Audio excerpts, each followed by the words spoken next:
日介紹呢部車咧，相信大家等咗好耐，我都期待咗好耐，就係我身旁呢一部 CHR 啦。你知唔知道 CHR 點解咧？等我話你聽啦，其實就係 Coupe High Rider 咁解。其實呢部車喺2016年第一次出現，去到2019年年尾嘅時候就 facelift 咗。今年2020年終於嚟到香港有行貨啦。嚟香港嘅版本其實就係 1.8 Hybrid 122匹就配 CVT 嘅版本。咁我諗大家有印象嘅話，應該知道就係 Prius 嗰套系統啦。價錢方面其實就係259700蚊。講樣好吊詭嘅嘢俾大家聽，加多1萬蚊就可以買到大一個碼嘅 RAV4 啦。咁我相信大家其實仲有好多嘢想知嘅。咁喺講呢部車嘅資料之前，我賣個廣告先啦。記得 subscribe 我哋 Top Gear 嘅 YouTube channel， 撳埋側邊個鈴鈴，咁我哋有新片就會即刻通知大家啦。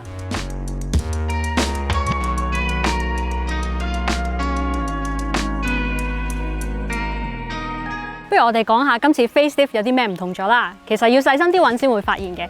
首先就係呢個3眼仔嘅日行燈就係新嘅啦。跟住下面呢個霧燈咧，以前就喺呢一個位嘅，而家上咗嚟呢一度。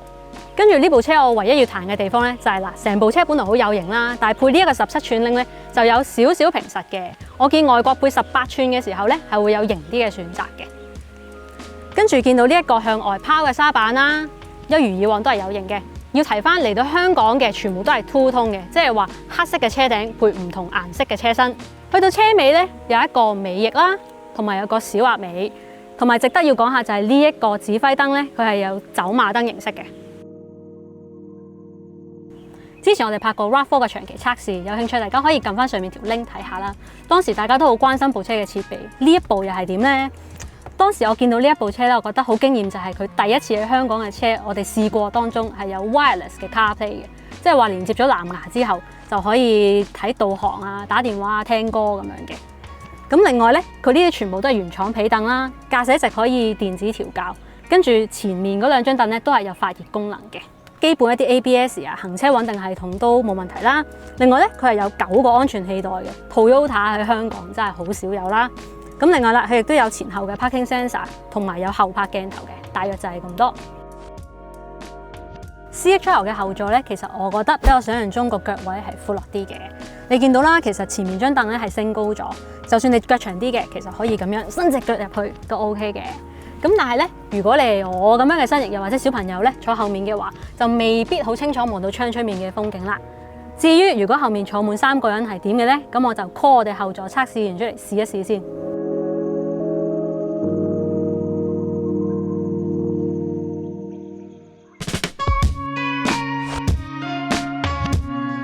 簡單講埋呢部車嘅尾箱啦。其實以呢一個 size 嘅車嚟講咧，呢個尾箱就中規中矩咧個 size。咁但係我覺得呢個尾箱其實個空間係幾見使，都叫做幾市正嘅。咁拉低埋啲凳睇下，佢雖然有一級高咗少少，咁但係都叫做拉得幾平嘅。但係要閂呢道門咧，對我嚟講都有少少難度啊！搞掂。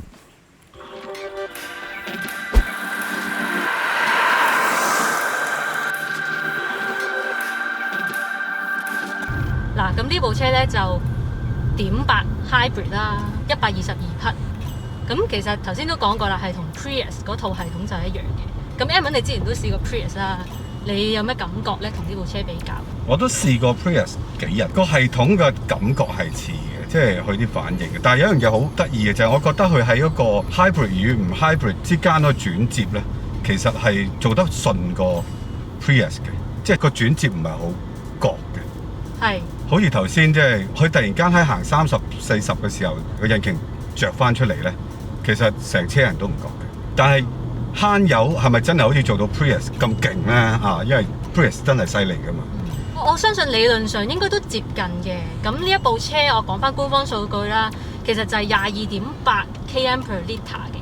換算翻而家嘅油價，其實就大約係7毫子到咯，每 km。咁都好犀利喎，因為而家油價係相當貴。係啊，咁而家我哋試咗呢個，俾大家可以參考下嘅，其實就5.4 Lit/100 km 嘅。你好似係第一次揸豐田嘅 Hybrid 冇錯。咁你個感覺又點咧？所謂 Hybrid 車同傳統汽油車揸上去咧，個分別係冇你突然間跳上一架電動車咁大嘅，因為電動車咧好似你係要重新適應過佢嗰個動力傳遞咁樣啊，即係譬如有啲嘢拖住你啊咁。咁但係呢一部冇咁明顯嘅，但係有一樣同汽油車分別比較大嘅咧，我覺得就係起步嘅時候啦。特別可能係一啲細 CC 嘅車，咁你起步嘅時候好似要好吃力先至推得喐架車咁嘅。咁但係呢一部車咧，佢因為有嗰個 hybrid 系統啦，喺佢個引擎未入之前咧，其實佢嗰個電力啊已經會助你一把，起步嘅時候就好似如有神助一樣。其實豐田呢一套 hybrid 咧，點解真係揚威咁多年咧，係真係有啲道理嘅。當然佢不斷有啲進化啦嚇，但係最重要係佢成個 concept 就係你解決汽車起步或者靜止嘅時候浪費嗰啲汽油，因為呢段時間係最浪費嘅。咁而家市面上好多唔同嘅 hybrid 啦，歐洲都有 mild hybrid 啦，但係好多都做唔到豐田呢種嘅。豐田呢種咧，除非你真係一腳伸落去油門嘅啫啊，否則嘅話佢基本上都係用電去起步。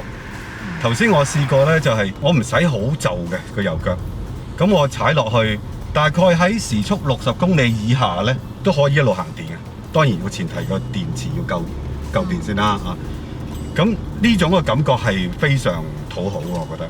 佢仲有個 EV mode 添嘅喎。係啊，其實 Prius 都有嘅，即係佢啲 hybrid，尤其是近呢10年8年呢啲 hybrid。當然我哋今次試得好短，所以我哋唔知道佢成個 EV mode 可以行到幾遠啦。我反而覺得奇怪就係呢一套成套嘅hybrid system 咧，佢個電咧唔係用緊歐洲版嘅鋰電嘅，即係仲係用緊 NIMH 嘅電嘅。咁有咩分別咧？其實我又唔係 Doctor Kong， 我唔知嘅，我又唔係化學博士。嘅感覺上好似噏親鋰電就係高級啲咁解啫啊！咁其實呢一部 CX-5 同級，即係價錢相近啦、size 相近嘅話咧，香港啊咁就有 CX-30啦、萬事得啊、Honda 嘅 Vezel 啦，仲有部日產你啱啱試完嘅嗰部 Qashqai。咁我諗 CX-30 算係比較新嘅車啦，我諗大家都會想知呢兩部車係可以點樣比較咧，有乜分別咧？我首先講一樣嘢先，就係我覺得好奇怪，點解我望落去 Qashqai 係好大部，呢部又好似唔係好大部，咁佢嘅實際 size 係咪幾長㗎？又而家，但其實大家都係4.3幾米咯，4.3幾米 ，OK。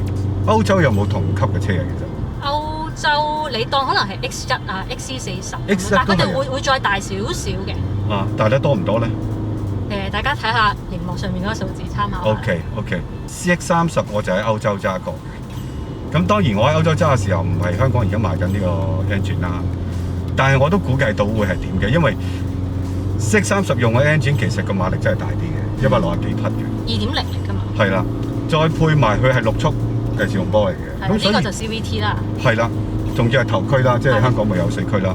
我會覺得如果單講性能，CX-30 會好一截嘅，因為馬力真係相差得幾明顯，再加上自動波箱嗰個對加速嗰種感覺同變速嗰個感覺咧，係一般人係容易感受得清楚啲嘅。加埋呢一個 CVT， 佢香港版本咧就冇加減波啊、pedal shift 嗰啲都冇。係冇加減波，但係佢有 Sport Mode 好似。有嘅，但係要撳入去電腦入面先。係啦，不過佢個 Sport Mode 其實同分別唔係太大咯。我頭先都試過，我覺得個分別未至於好明顯嘅。但係 Eco Mode 就好明顯。係，踩極都唔去嘅，咁慳油冇計啊嘛。係啦，咁講翻 CX-30 啦，咁我會覺得性能係一個因素啦。第二就係成個設計咧 ，CX-30 係走嗰種好簡約主義嘅。無印啊。係啊，無印感覺嘅，反而係幾 organic 嘅件事。咁呢架咧就用咗好多線條。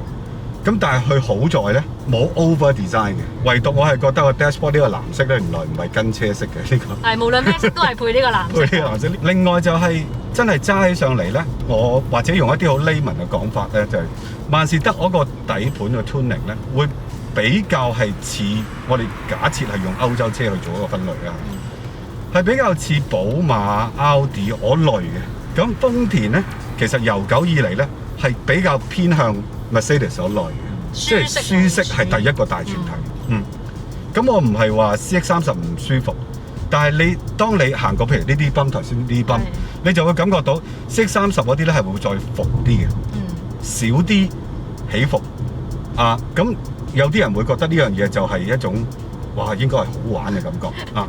咁當然呢個未必有直接關係啊。咁但係咧，豐田譬如 CHR 呢隻咧，就係、是、你過呢膊遊一遊嘅時候咧，你又覺得哇舒服喎。佢都幾爽快，我覺得佢成個動作。係啊，其實我揸嘅時候，我唔知你有冇咁嘅感覺啦，即係呢個車俾我嘅感覺係好結實啊。嗰種結實唔單止講緊成個車架、車身嘅剛性，而係你每喐一下咧，佢唔會佢撐得住嘅。係啦，即係佢撐得住之餘，其實個車身係一齊喐嗰種感覺好強，即係似李小龍嗰啲咧。定曹星如嗰啲啊，類似嗰種啦，即係佢唔會話我練到好大嚿，你一睇就知道好似好有力量，但係你一打拳，哇！你啲肉咧點解仲未震完嘅？佢冇嘅，每個動作都係結實嘅，一喐就完，一喐就完嗰種。啊，呢個係我試呢架車嘅時候，我覺得啊豐田都有啲唔同嘅做法。即係有啲歐洲嘅。係咪？呢個係咪你 expect 嘅豐田嘅特性嚟嘅咧？我覺得揸呢部車咧係有少少 surprise 嘅。咁同你頭先講嘅一樣啦，係有歐洲嘅駕駛感，同埋佢有種唔似一般日本車嗰種紮實嘅感覺。咁我諗同佢用咗呢個 TNGA 底盤都有關嘅，因為廠方都有講過，呢個底盤係好重視呢個駕駛感嘅，佢會將個重心較到低咗啦。咁你 body roll 減少咗，咁你自然操控咪得心應手啲咯。咁我覺得呢個佢係做到嘅，即使佢有一定嘅車身高度。但係張凳其實係咪可以較得好誇張咧？我見你真係坐得幾高。我坐得高啊，咁我矮啊嘛。好有趣一點就係，就算坐得好高，你揸落去咧，轉彎嘅時候又唔會好浪啦，唔會覺得自己真係坐得好離地嘅。咁不如我又問你啊，呢部車120匹多啲啦，你覺得喺香港其實夠唔夠用咧？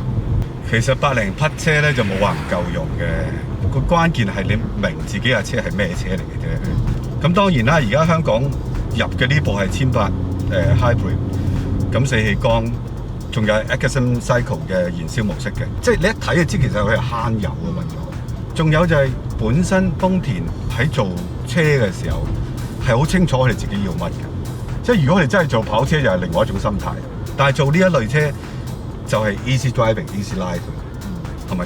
咁你100匹車行780冇乜問題，行到頭先我好似過110都冇乜問題，過少少啫，冇事，過少少啫嚇。咁我覺得冇話唔夠用嘅。咁香港版呢部車其實係邊度做嘅咧？點解你會問呢個問題嘅？你知好多人都好 care 呢樣嘢啊嘛，因為呢部車其實佢有幾個地方，有日本啊，有泰國咁樣。係喎，好似有泰國做喎。係咯，有啲人好介意產地嘅。係啊，因為之前有其他 brand 有泰國做嘅車，即係網上邊都好多人講，不過我啲網民唔知有冇買過部車。你知啊？你知網民人講，即係咁噶啦。咁呢架係土耳其做嘅，說明書都有講嘅，我都覺得好出奇，都土耳其咯，幾新鮮。咁頭先講咗咁多啦，其實喺邊度做，個產地喺邊度，係咪真係咁緊要咧？其實呢部車喺日本啊、歐洲都賣得咁好啦，都係靠個樣去揾食嘅。買車嘅人幾時都係睇樣噶啦，好樣嘅，覺得有趣嘅，改裝幅度大嘅，有玩樂性嘅，淨係個樣有玩樂性啊，就已經贏噶啦。其實咁呢架係呢一種嚟嘅。你買車睇唔睇樣啊？第一樣就睇樣啦。我都係啦，點會唔睇樣㗎？所以樣靚係好重要㗎。